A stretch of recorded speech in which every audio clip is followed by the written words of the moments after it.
Most people believe the voice inside. Their head is telling the truth.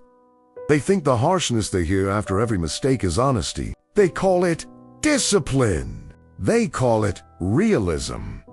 They call it holding themselves accountable. But listen closely to how you speak to yourself when you fall short. Would you speak that way to someone you love? The inner voice most people live with is not guidance. It is a judge. It does not correct gently. It condemns quickly.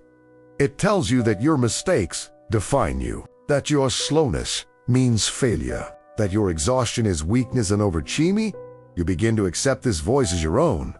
But this voice was learned and formed in environments where mistakes were punished instead of understood, where approval was conditional, where performance became the price of belonging. So, you internalized the pressure. You learned to attack yourself before the world could. You learned to criticize yourself in the hope that it would make you stronger. But something quiet happened in the process. You stopped feeling safe inside your own mind. When the place you live in most becomes hostile, everything feels heavy. You hesitate before starting. You overthink before trying. You delay because failure feels unbearable. This is not laziness. This is self-protection. The mind under attack does not open. It closes. And the tragedy is that the voice you believe is pushing you forward is often the very thing holding you back. Growth does not come from fear. It comes from safety, not comfort. Safety, to be imperfect. Safety to learn slowly. Safety to fall without being destroyed. Internally. This video is not about lowering your standards. It is about changing the way you meet yourself when you miss them. Because there is a difference between being disciplined and being cruel. Discipline builds capacity. Cruelty collapses it. And when you stop being too hard on yourself, you don't become weak. You become resilient. You become honest without being hostile. Motivated without being violent toward your own mind. Strong without being at war with yourself. And that shift changes everything. For many people, life feels like a constant battle. Not with circumstances, not with other people, but with themselves. There is an inner tension that never fully rests, a sense that you are always behind, always failing some invisible standard, always one mistake away from confirming your worst fears about yourself. This war does not begin in adulthood. It is shaped early, in moments when your efforts were met with disappointment instead of understanding, when mistakes were framed as flaws of character instead of steps in learning, when love felt tied to performance, obedience, or success, so you learned to become your own enforcer. You internalized the pressure. You learned to motivate yourself through fear. You learned to stay sharp by staying harsh. And for a while, this strategy works. It creates movement. It creates urgency. It creates compliance. But it does not create growth. Fear-based motivation burns fast and burns out quickly. It pushes you forward in short bursts, then leaves you empty. This is why so many people alternate between overworking and collapsing, between perfectionism and paralysis, between pushing too hard and giving up entirely. The mind cannot thrive in an environment of constant threat. When you live at war with yourself, your nervous system stays alert. Every task feels heavy. Every mistake feels dangerous. Every pause feels like failure. So you rush, you tense, you brace yourself for impact, even in moments that don't require it. And slowly, effort becomes painful.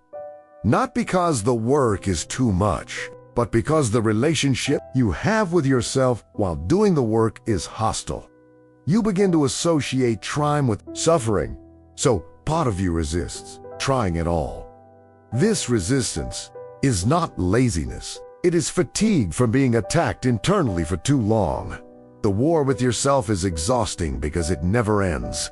There is no victory condition, no moment where the inner critic says, "You're enough. Now you can rest." The battlefield moves with you. into your goals, into your relationships, into your moments of quiet. This is why peace feels unfamiliar to so many people. They have learned how to survive tension, but not how to exist without it. Ending the war with yourself does not mean abandoning discipline. It means changing the terrain of discipline from a battlefield to a training ground. One breaks you down, the other builds you up, and the difference changes how far you can go. The mind does not hear tone as metaphor, it hears threat. As threat, when you speak to yourself with cruelty, your nervous system responds as if it is under attack. Your body does not know the difference between an external enemy and an internal voice. So, the same survival systems activate that the heart tightens, the breath shortens, the mind narrows its focus toward danger. This is not weakness. It is biology. The brain evolved to protect you from harm, not to flourish under constant pressure. So when the inner critic becomes loud, creativity contracts, curiosity shuts down, flexibility disappears. You do not explore, you defend. This is why harsh self-talk reduces learning. When you feel unsafe, you become rigid. Rigid systems cannot adapt. They can only repeat familiar patterns. This is how people get stuck in cycles of the same mistakes, the same behaviors, the same emotional loops. Not because they lack willpower, but because fear has narrowed their options. Self-criticism also distorts perception. When the critic dominates, you stop seeing mistakes as information. You see them as proof.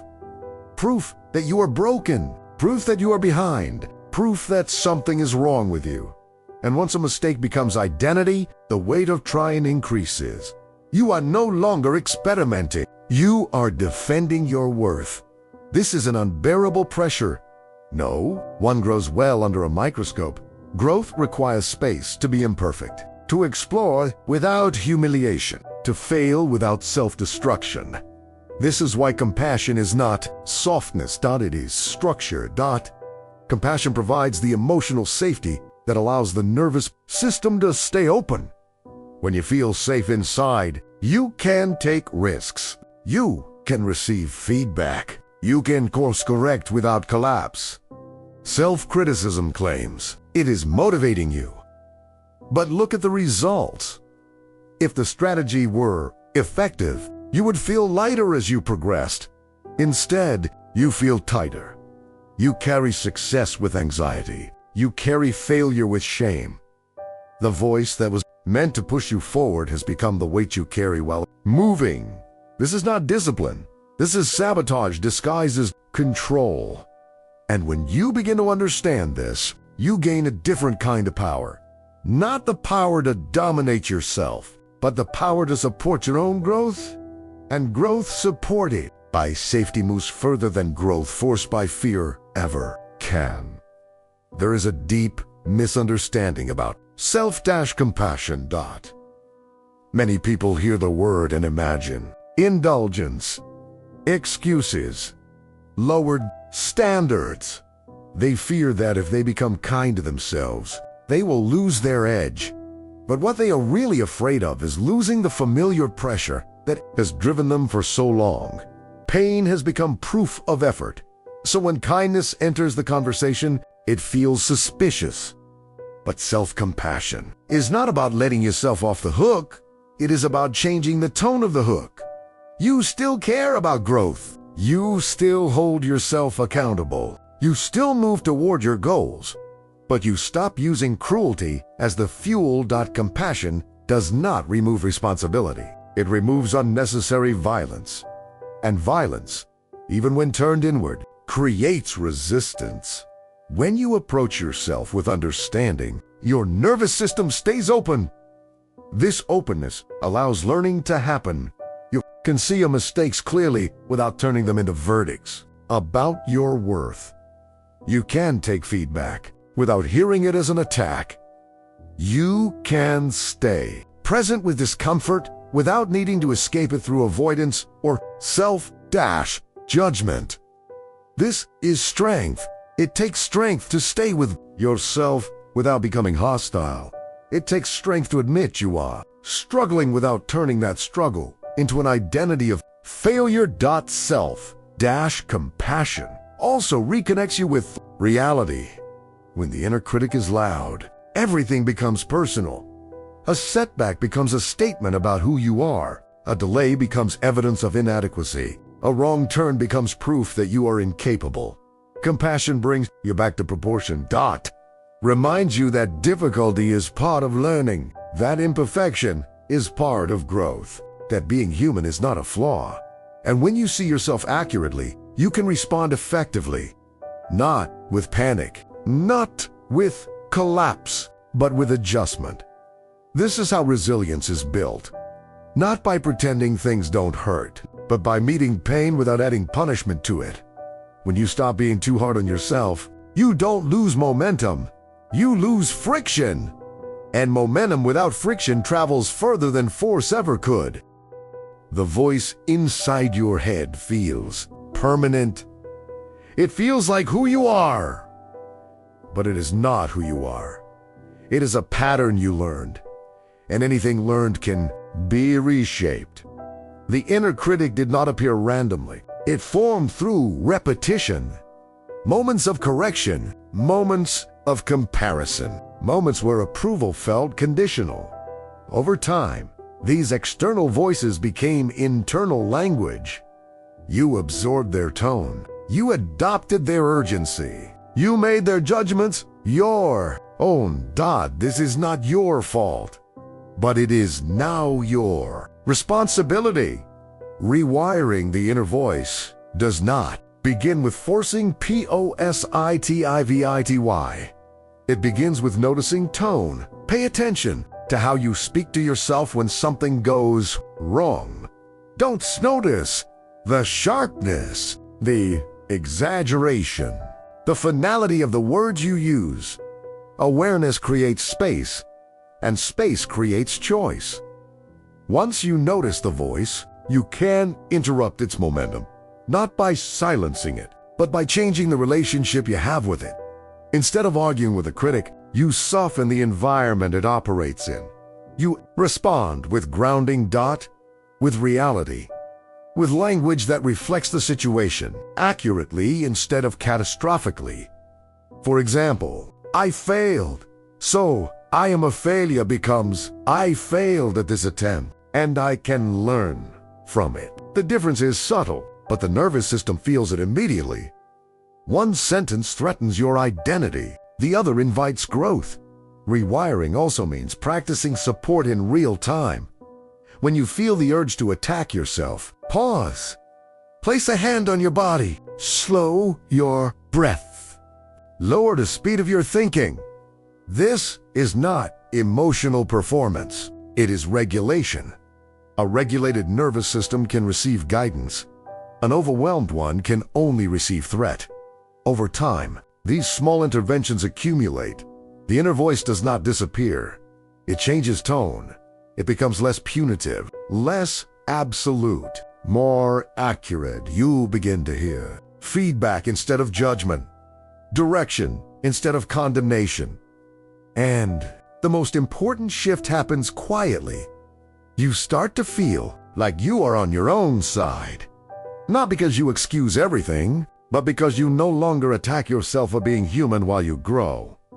Asterisk. Failure is not just an event, it is an experience in the body. The moment something goes wrong, your system reacts before your thoughts catch up. There is a tightening in the chest, a drop in the stomach, a wave of heat behind the eyes. This reaction is ancient. Your nervous system learned long ago to associate mistakes with threat. So the first response is often collapse or attack. You either turn away from the moment or turn against yourself. Neither creates learning. To change your relationship with failure, you must change what you do in the first few seconds after it happens.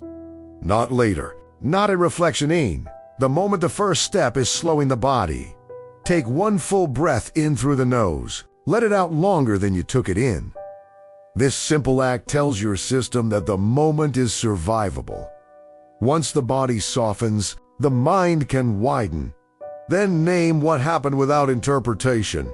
Not, I ruined everything. But this attempt didn't work. Language shapes nervous system response. Catastrophic language creates danger. Precise language creates possibility. Next, separate behavior from identity. You did something that didn't work. You are not someone who doesn't work. This distinction protects your capacity to try again. Failure only becomes heavy when it becomes personal.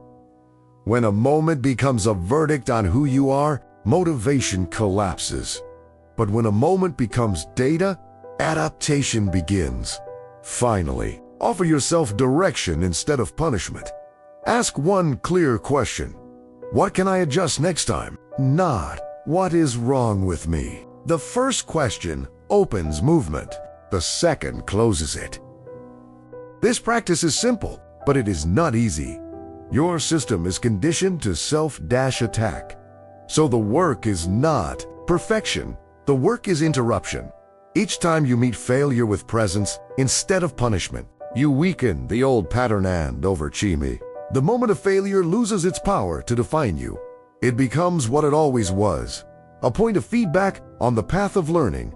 Asterisk, the past does not stay in the past on its own. It stays alive through the way you remember yourself.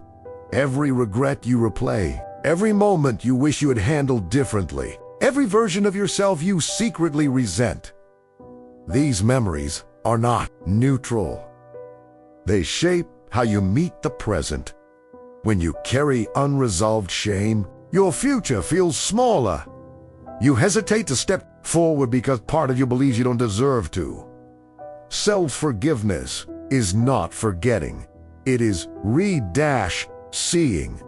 It is looking at your past self with the understanding you did, not of at the time. You made choices with the tools you had, with the awareness you had, with the emotional capacity you had. This does not mean every choice was right. It means every choice was human. Holding yourself hostage to a past version of you does not create accountability. It creates paralysis. You punish yourself internally for actions that can no longer be changed, and punishment does not correct the past. It only contaminates the present. Releasing the past begins with separating learning from condemnation. There is wisdom in reflection. There is harm in identity-level judgment. You can say, that wasn't aligned with who I want to be, without saying, I am broken because I did that. One statement opens growth. The other locks you in. Place that self-forgiveness also means allowing yourself to outgrow your old story. You are not required to stay loyal to the person you were when you were trying to survive. Growth will make your past choices look small. That is not betrayal. That is evidence of developments as you evolve. You will see your earlier self with more compassion. Not because the mistakes were good, but because the context becomes clearer. The more honestly you meet your past, the less power it holds over your future. And slowly, something shifts. You stop dragging old versions of yourself into moments that require presence. You begin to meet life as you are now, not as you were then. Self-forgiveness does not erase consequences. It releases identity from punishment, and when identity is free, growth becomes possible again. There comes a quiet moment in every life when the noise begins to feel heavier than the pain. It was meant to protect you from the inner voice that once pushed you forward, now only weighs you down. The pressure that once felt like discipline now feels like suffocation. And in that moment, something honest begins to surface. You start to notice how tired you are of fighting yourself. Not tired of effort, not tired of growth, not tired of the hostility you carry into every attempt. For a long time, you believed that being hard on yourself was the price of becoming better. that without pressure, you would fall apart. That without self-criticism, you would become lazy, unfocused, or lost. But look at the costs of this belief. How many moments of joy were postponed because you didn't deserve them yet? How many small wins were dismissed because they didn't meet a harsh internal standard? How many times did you move forward with tension instead of clarity? The truth is not that discipline is wrong. The truth is that discipline without compassion becomes punishment. And punishment does not build a life. It shrinks one. When you stop being too hard on yourself, you don't lose direction. You gain relationship. A relationship with your own mind that is no longer adversarial. You stop treating your inner world as something that needs to be controlled and begin treating it as something that needs to be understood. This changes how you move through difficulty. Instead of bracing for impact, you stay present. Instead of collapsing into shame, you adjust. Instead of needing perfection to feel worthy, you allow progress to count. And this shift does not make you weaker. It makes you sustainable. Sustainability is the hidden foundation of real growth. Anyone can force themselves forward for a season. Not everyone can build a life they don't need to escape from. When you replace cruelty with clarity, effort becomes cleaner. Rest becomes restorative. Mistakes become instructive instead of identity-defining. You begin to move with yourself instead of against yourself. This is where momentum changes quality. You are no longer propelled by fear of failure, but guided by a desire to become aligned with who you are becoming. And that alignment feels different. It feels quieter, less frantic. More grounded growth stops being an emergency and becomes a practice. So here is the invitation. The next time you fail, pause before you punish. The next time you fall short, speak to yourself as you would to someone you care about. The next time you feel behind, remember that pressure is not the same as direction. And if this message met you in a place of exhaustion, know that exhaustion is not a flaw. It is often the body's way of asking for a different relationship with effort. You don't need to become softer in your standards. You need to become kinder in your approach. Because becoming strong does not require becoming cruel. And becoming disciplined does not require becoming hostile toward yourself. Real change does not begin with self-attack. It begins with self-honesty. If this resonated with you, let it be the beginning of a new way of meeting yourself. Not as an enemy to be controlled, but as a system to be supported. If you're ready to build a life that feels lighter to live inside, stay here! Like this video so more people can find this message, comment below. I choose to grow without punishment. And subscribe if you want more. Depth psychology, clarity, and in a work like this, you don't need to win a war against yourself. You just need to stop fighting the one place you live in all the time.